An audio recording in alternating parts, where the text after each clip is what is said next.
excited to hear from you. And so, Marcus, when it comes to getting credit ready for home ownership, what are some specific things, whether it deals with financial preparation, credit specifically, what are three things that our folks on the line should do in order to get financially prepared and credit ready for home ownership or for mortgage approval, I'll say? Yeah, when I prepare my clients for mortgage approval, I always remind them to make sure that you have you're not missing payments. Of course, you want to make sure everything's paid on time, even if you have to put it on auto draft for the minimum.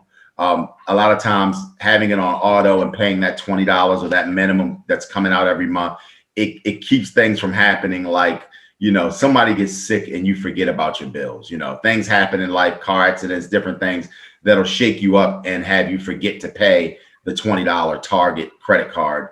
And then you've ruined your credit right when you were about to buy a house. So I always tell my clients when they're preparing, put your stuff on auto. You'd rather bounce a check than miss a payment to a credit card. The other stuff is inquiries. You want to keep your inquiries low.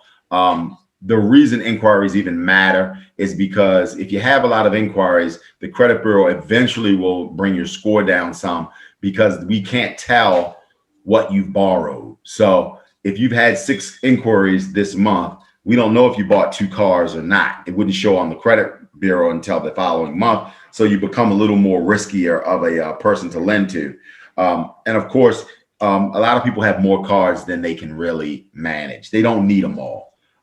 You know, some people have 10 small credit cards, different stores and all this different stuff. When really, if you have one large credit card, then you can maybe, you know, zero out some of the other ones, transfer some balances and combine them, rather than having 7, 8, 10 different people that you pay each month.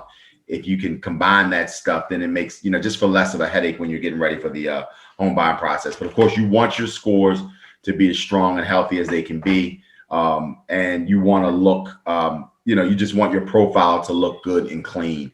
Another thing that I learned from a credit expert was if you have multiple addresses, if you're a person who's moved around a lot, and you have, you know, different names where you've been married and remarried or changed your name, then that's stuff that you can write to the credit bureau and clean up, because that also holds your score down in some respects.